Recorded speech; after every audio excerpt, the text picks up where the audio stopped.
Today on the table I have the Taurus G2C and the SIG 2022. You will see a $234 price split. The SIG being $234 more than the G2C. Is that $234 extra value, or is it just extra cost? And that's the whole point of this video.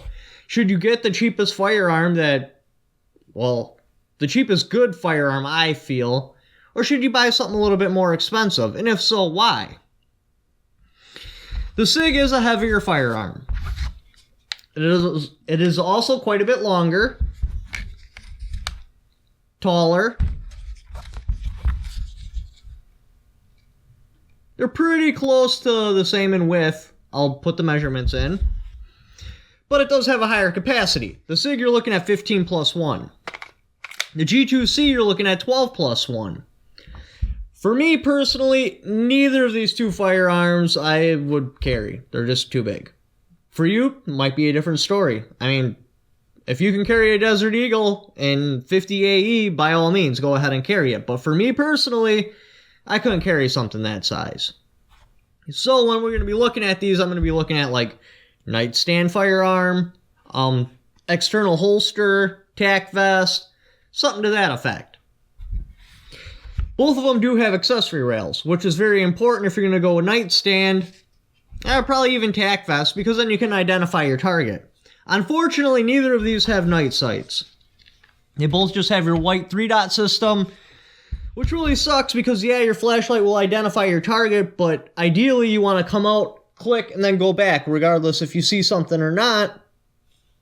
This way, if you do see something and they do happen to have a firearm, if you automatically come back and they shoot, they're going to shoot to where you were. Then you can like come down on one knee, come out without your flashlight, use your night sights and engage where they were. Hopefully they didn't move. And hopefully they're flash blind and it'll give you the advantage. Without your night sights, you're just point shooting. Will you hit? Maybe. Inside your house. Any farther than that? Maybe, maybe not. Because neither of these would be a good concealed carry gun for me, I actually really like the double single. The first advantage of a double single, which it actually doesn't have over the Taurus because this is second strike capable, is your second strike capability. Now for me that's important, not so much in my concealed carry firearm because I'll be shooting primo ammo out of there, so chances are it's going to go off on the first hit, but like, take the last gun panic. Pistol primers were impossible to get for like almost a year. So I started loading with rifle primers, which are much harder. Sometimes it would take a strike or two. And if things actually fell apart and I was just making ammo with what I could get my hands on, there's a chance I might have to load with rifle primers. So for me, double strike is very important in like my combat pistol, I guess you'd call it. Just in case I'm reduced down to using less than ideal materials to make the ammunition. Yeah, I'd love to stockpile ammo, but I just don't have that kind of cash just laying around just to buy something that I can't use immediately. Now with the 2022, it does have a nice 90-degree ledge on the sights, so you could run this firearm one-handed. You could totally cock it off your clothes. It has a very nice slide release and a very easy-to-use decocker. Any double single, I feel this is where the decocker should be, and this is how it should be designed. It's the best one I've ever come across. Now your PT-111, it doesn't have your 90, but it is kind of got a hook, so if you were to really push, you could totally rack this off your clothes. The slide release is much harder to hit, but it is doable. And you can't tell me it's only a slide stop because it's literally got texture on the top so you can push down on it. It doesn't even have texture on the bottom to make this a slide stop. Your G2C does have a manual safety. So if you pull this out, you have to remember to take that off, otherwise it's just not going to fire. Your 2022, because it's a double single, you don't have to remember anything. You can just pull this and fire this in double action mode. Or if you want to take a nice long shot, you can cock it ahead of time and use single action mode. So that's pretty cool. It gives you different shooting options. Trigger break. Single action with the SIG.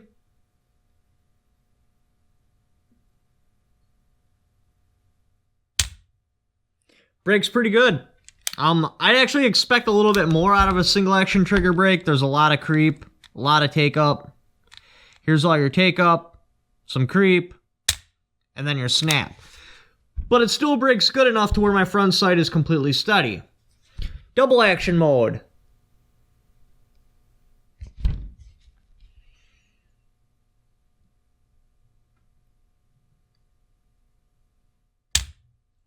Pretty easy to stage up, and my front sight is still pretty steady on the double action mode. Because this is a double single, it does give you second strike capabilities. Trigger brake on the G2C.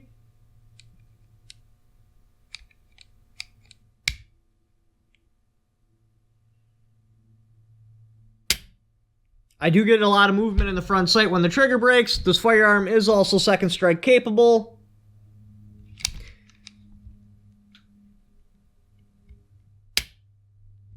I also get movement. On the trigger brake, it's really weird because you got your little safety lever right there. It gets stuck. So it's liable to throw you off target even before you're ready to shoot. Then you hit a nice wall. Very little creep. And a snap. The SIG trigger brake breaks the G2C in all categories. No matter what, I'm going to be better with this firearm over the G2C. Now with the trigger brake test, you might argue, well, hey, you know, if you were to hold the pistol better, you're going to get a lot less movement in the front sight. That's not the point of the test. The point of the test is to hold both firearms equally so you can see the difference between them. To help you decide, you know, what trigger brake is best for you. If you can conceal carry this, the trigger brake don't matter. The ranges are going to be so incredibly close, who really cares? But if you're looking at more of like an external holster gun or a nightstand gun, basically a firearm that may have to take on an offensive role, you're going to want a good trigger brake because a bad trigger brake is going to limit the range you are able to effectively shoot at. So that's the whole point of the trigger brake test. When you purchase the two firearms, your G2C, you're going to get a cardboard box, firearm lock, owner's manual, and a second 12-round magazine. With your SIG 2022, you get an owner's manual, a sticker, a second 15-round magazine, and a very nice case. Oh, and a firearms lock. For me, because this isn't a concealed carry firearm, there's a good chance I might have to store it going to the range or something to that effect.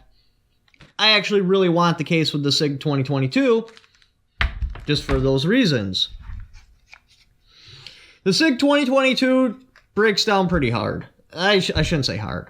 Harder than the G2C. It's similar to almost like a 1911.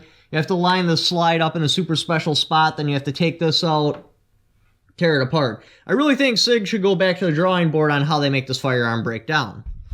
G2C, oh, this is super easy. Eject your magazine, drop your slide, then you have your two... It's basically a copy of the Glock design. Run your slide forward, dry fire it, slide comes off. Easy peasy, lemon squeezy. So if you're new into firearms, you're going to be more likely to keep this clean. And dirty firearms malfunction. I don't care who makes it. You get a firearm dirty enough, it's just going to malfunction. It's the way it is. You always want to keep your firearms clean. There's no excuse to let them get dirty unless, of course, you're doing some sort of torture test to see exactly how dirty they can get before they malfunction. Or if you just don't have time to clean it, like you're actively engaging socialists trying to take over the country. Now, if you are new into firearms, that brings up another point. The G2C, like say this is your first firearm you ever purchased, the G2C has a much faster to learn battery of arms. Yes, in the end, the SIG 2022, if you work at this and you practice with it, you will be far better than you will ever be able to hit with the G2C. But that learning curve's a lot longer. The G2C, because of the limited controls, and if you decide just, I'm never going to use the safety, your learning curve's much shorter, you'll learn it faster. Another reason why it's important if this is your first firearm purchase, the G2C has a lower start cost. And it's always easier to get less money back. Like, if you tried to resell this, you would probably get like 40% of what you paid for it. This you could probably get a lot closer to like 60, 70%. Why that would matter is, say you're just getting into pistols, you buy a pistol, and you're like, okay, that was a terrible idea, I don't like pistols at all, I'm just going to stick with long guns, or for whatever reason the pistol won't work. Like, maybe you decide that, hey, liberal girls is a target-rich environment. I'm going to go show those little girls how real men f***.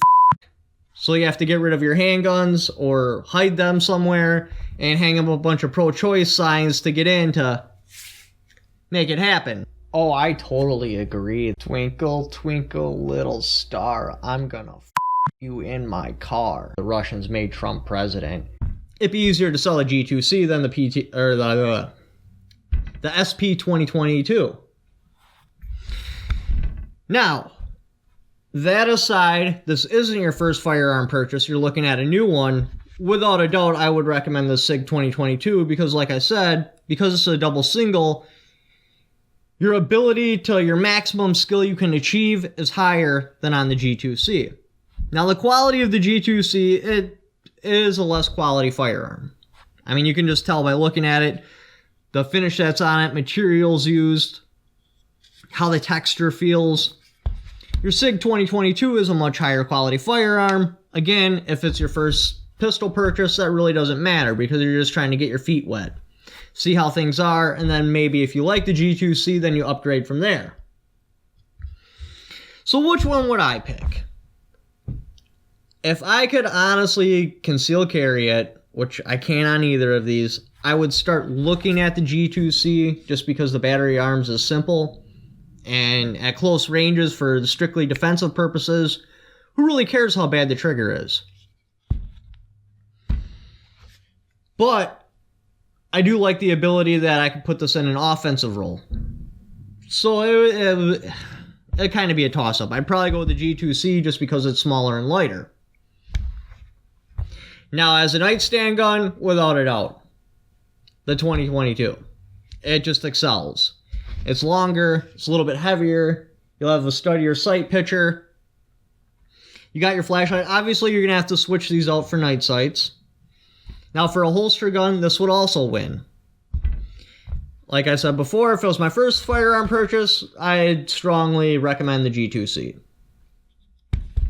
But anyway, thanks for watching. Leave in the comments below which one you would pick and why. If you'd like to help support the channel, check out my Patreon. Don't forget to subscribe.